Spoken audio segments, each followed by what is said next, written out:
Isaías capítulo 53. Você pode colocar, Mateus? Eu acho que para uma manhã de celebração de ceia, memorial, sacrifício de Jesus, não existe texto melhor. Vamos ler juntos no 1, no 2, até o versículo de número 7, apenas, do 1 ao 7. Você está pronto? Por favor, 3, 2, 1. Quem deu crédito à nossa pregação e a quem se manifestou o braço do Senhor? Porque foi subindo como renovo perante Ele, e como raiz de uma terra seca, não tinha beleza nem formosura, e olhando nós para Ele, não havia boa aparência dele, para que o desejássemos. Era desprezado e o mais rejeitado entre os homens, homem de dores e experimentado dos sofrimentos, e como um de quem os homens escondiam o rosto, era desprezado, e não fizemos dele caso algum. Verdadeiramente Ele tomou sobre si as nossas enfermidades e as nossas dores levou sobre si, e nós o reputávamos por aflito, ferido de Deus e oprimido. Mas Ele foi ferido por causa das nossas transgressões e moído por causa das nossas iniquidades. O castigo que nos traz a paz estava sobre Ele, e pelas suas pisaduras fomos sarados. Todos nós andávamos desgarrados como ovelhas, cada um se desviava pelo seu caminho, mas o Senhor fez cair sobre ele a iniquidade de nós todos. Ele foi oprimido e afligido, mas não abriu a sua boca. Como um cordeiro foi levado ao matadouro, e como ovelha muda perante os seus tosqueadores, assim ele não abriu a sua boca. Não há texto melhor do que o texto de Isaías 53. Isaías, há 700 anos antes do advento do Messias, ele prediz, ele profetiza o nascimento, o sacrifício vicário de Jesus e a sua ascensão, o seu governo messiânico. Isaías profetiza o estabelecimento do reino do Messias. E à luz desse texto, se eu fosse intitular a reflexão de hoje, essa pequena reflexão, esta sucinta reflexão, eu poderia usar como tema: Cristo, o substituto por excelência. Não poderia ser outro, não haveria ninguém capaz de assumir a posição que Cristo assumiu. Jesus Cristo foi sentenciado, julgado, condenado, não por culpa própria, pois ele não a possuía. Não havia nada que viesse denegrir a sua conduta, a sua reputação, não havia nada que viesse desabonar a sua vida perante Deus em primeiro lugar e perante os homens. Não havia nenhum motivo. Aprendemos quarta-feira aqui no final que, ao assumir o desejo de ser batizado, Jesus está se identificando com a humanidade, não somente entrando na história, mas entrando na humanidade, porque não havia pecado, e aqueles que iam até João precisavam confessar os seus pecados e eram batizados pelo arrependimento. Jesus foi crucificado e morto para ser o meu e o teu Salvador. Jesus foi crucificado e morto para ser o nosso Redentor e, acima de tudo, para ser o nosso Senhor. E eu separei 5 pontos, um sermão bem batista, de 5 pontos, tá bom, Brian? Brian deu um sorriso. Eu profetizo na vida do Brian, eu profetizo na vida do Caio, preletores que vão ser usados para abençoar vidas. Jovens cheios de vigor, dispostos a estudarem, lerem a palavra e proclamarem o Evangelho. O primeiro ponto desse ensino é que ele viveu, morreu e foi rejeitado. O primeiro ponto foi a rejeição. Foi desaprovado por Israel e seus líderes, embora fosse aprovado por Deus. João 1,11 diz: ele veio para os seus, mas os seus não aceitaram, não acreditaram, não confiaram, não creram. Mas a Bíblia diz: mas a todo aquele que crê foi-lhes dado o poder de serem filhos de Deus. Primeira coisa que eu preciso que você entenda: nem tudo que a terra aplaude, o céu aprova. E a terra tem aplaudido tanta coisa, a terra tem aceitado tanta coisa, a igreja, nem tudo que a terra está aplaudindo, o céu está se agradando. E na maioria das vezes, tudo que o céu aprova, tudo que o céu aplaude, contrariamente, a terra rejeita. Foi assim. Ele era a luz dos homens, ele veio para resplandecer, ele veio dissipar as trevas, mas o mundo e os homens desejavam estar ainda na ignorância. 2 Coríntios 4,4 diz que nos quais o Deus desse século, Deus com D minúsculo, cegou o entendimento, a compreensão das pessoas, para que não se possa resplandecer a glória do Evangelho de Cristo. Deixa eu te dizer uma coisa: o papel da igreja não é ser popular, o papel da igreja é ser fiel a Deus. Eu fico preocupado com igrejas populares, aplaudidas e queridas por todos, porque a Bíblia me ensina que a igreja vai ser perseguida, odiada, detestada pelo mundo.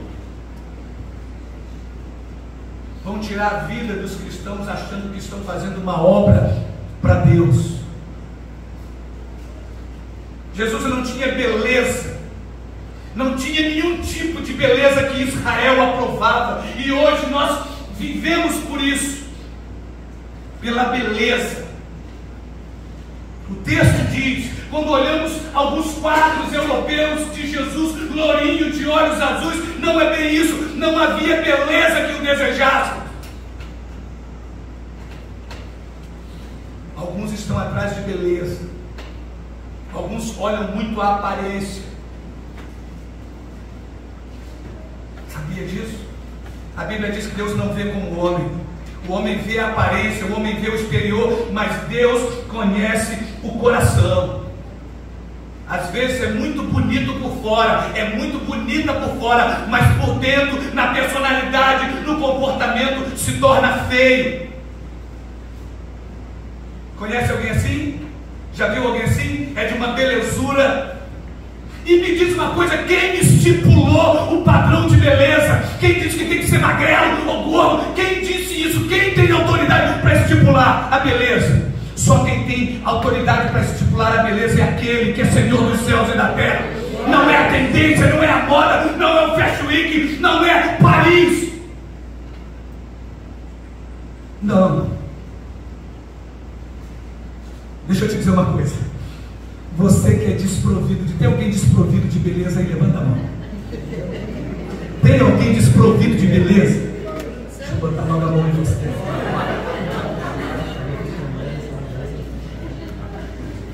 Provérbios diz que o coração alegre,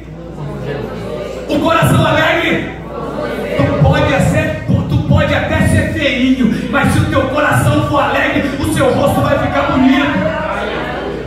E quando você conhece de primeira mão, você acha feio, né? Mas tu começa a conviver, a se relacionar, aí tu vai vendo que é bonitinho, é bonito. Eu conheci umas figuras que era assim, comecei com, pô, mas feio, né? Aí depois a gente vai convivendo, né, Herbert? Brincadeira. Casou. Se o Herbert casou, se o Herbert casou, Adelano, eu profetizo na tua vida. Brincadeira, ele casou bem, tá? Deus quando dá o melhor, amém? Deus não dá o melhor? Olha a Sara com o Beto aí, que casal lindo. Amém? Deus é fiel. Não havia beleza que o desejássemos. Foi desprezado porque não era o tipo de Salvador que Israel esperava. Houve rejeição porque eles esperavam um rei militar, destronando, subversivamente, destronando governos.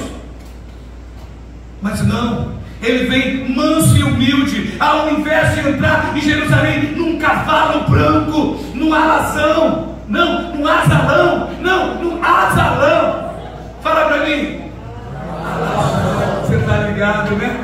Bem, ele entra como? Montado num jumentinho, num filhote de jumento. Isso para dizer que ele vinha promover paz e não guerra. Eles esperavam um rei que destronasse Roma, o governo, o opressor, mas isso não aconteceu. Ele foi rejeitado e reprovado pelos pecadores, mesmo sendo o sumo bem, o melhor, o verdadeiro amor, o melhor. Eles rejeitaram, não fizeram caso dele. Ainda hoje as pessoas fazem o mesmo, zombam, escarnecem, brincam com o nome de Jesus. Ele foi rejeitado.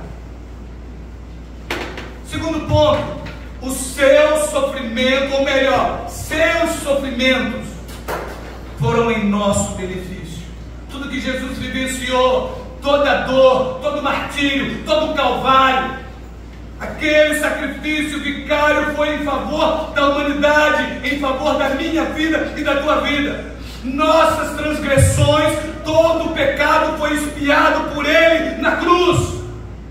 A cédula de dívida, a promissória, a duplicata de culpa que pesava na humanidade foi arrancada por Jesus e cravada na cruz, para perdoar os nossos pecados.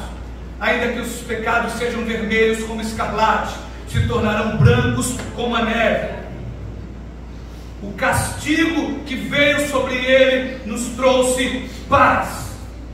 O seu castigo trouxe paz à minha alma. João 14:27. Deixe-vos a paz, a minha paz vos dou. Não vou lá dou como o mundo a dá. A paz que Jesus dá é sede. A paz que Jesus dá não é a paz que as drogas, que a bebida, que o dinheiro, que o sexo, que o prazer, que os amigos, que as festas podem promover no coração do homem. A paz que Jesus dá é uma paz verdadeira e eterna, porque Ele é o príncipe da paz.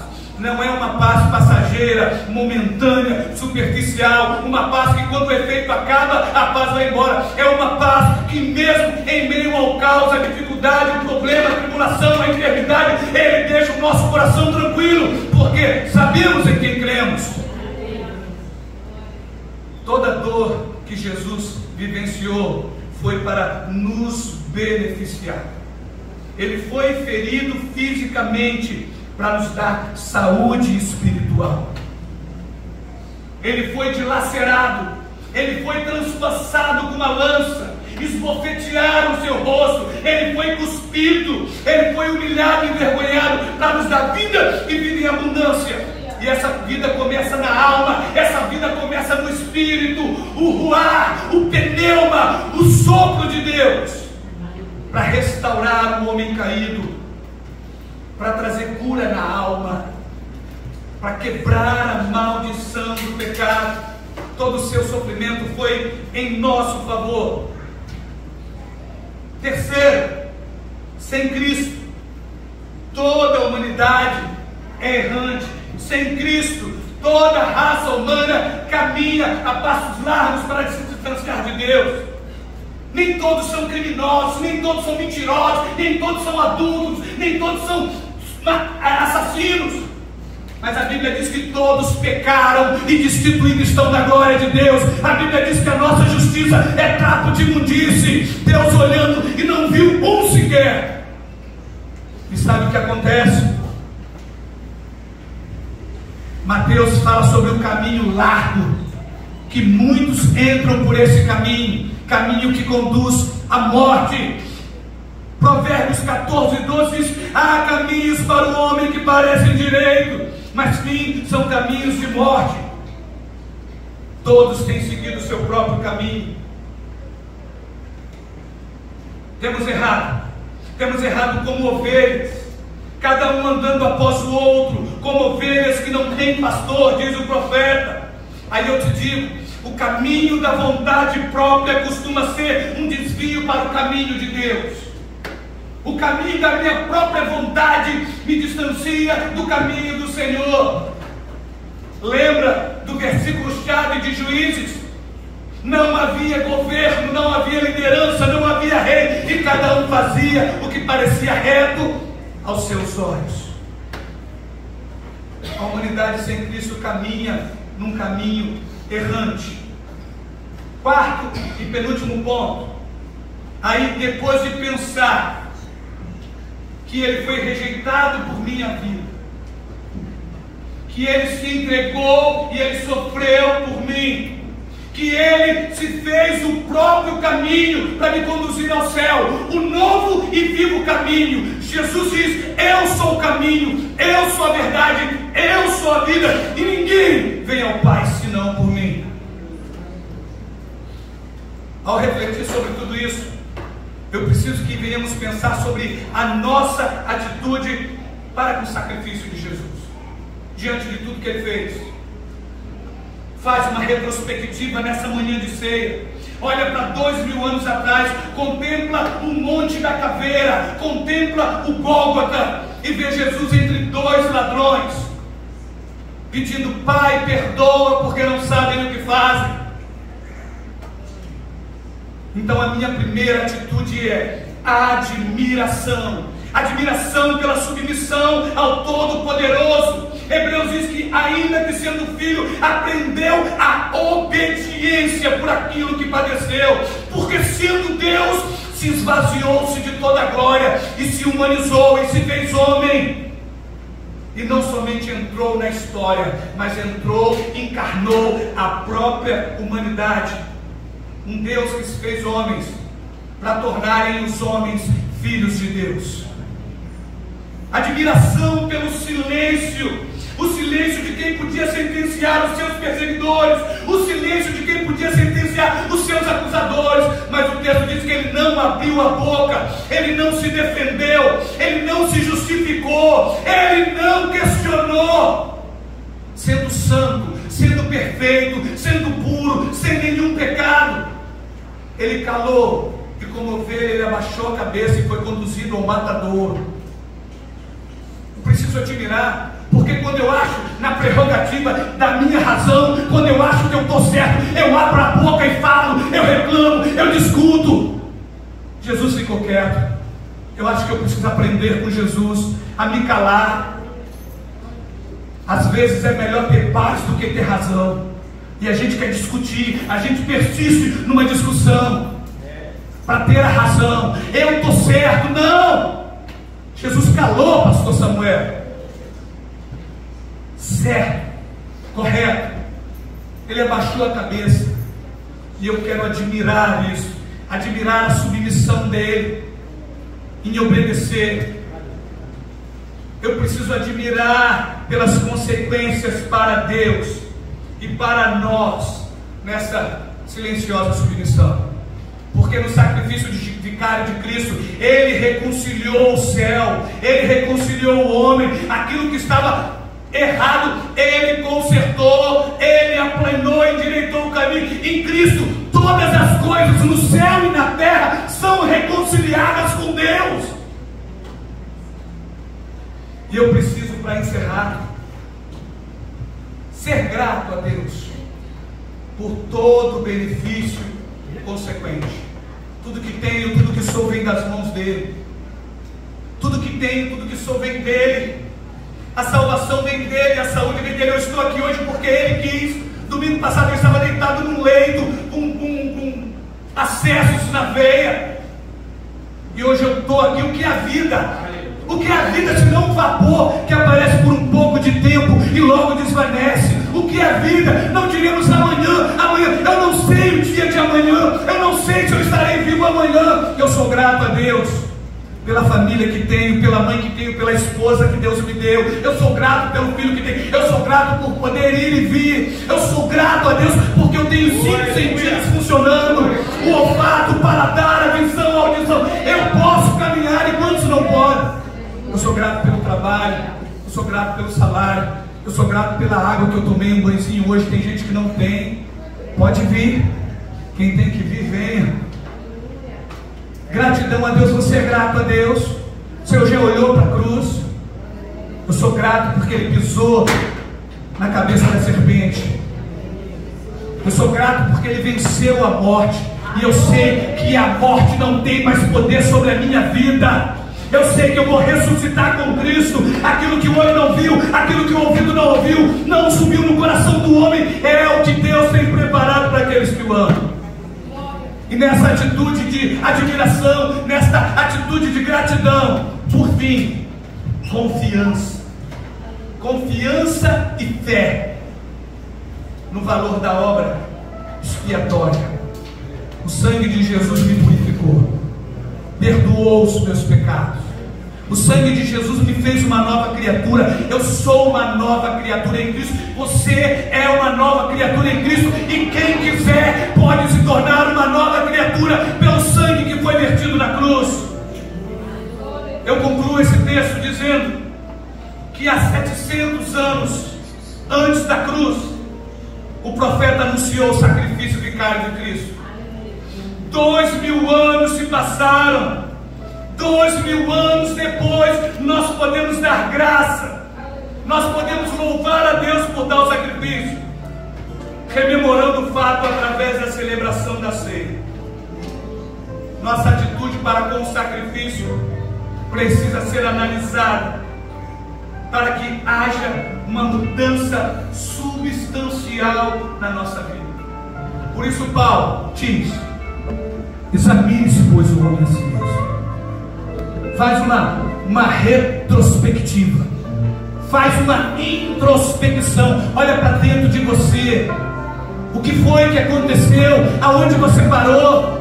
Olha para dentro de você e diz: o que eu posso mudar? Ah, eu não consigo mudar. O Espírito Santo pode mudar e transformar a tua vida. O Espírito Santo pode quebrar os grilhões que te prendem.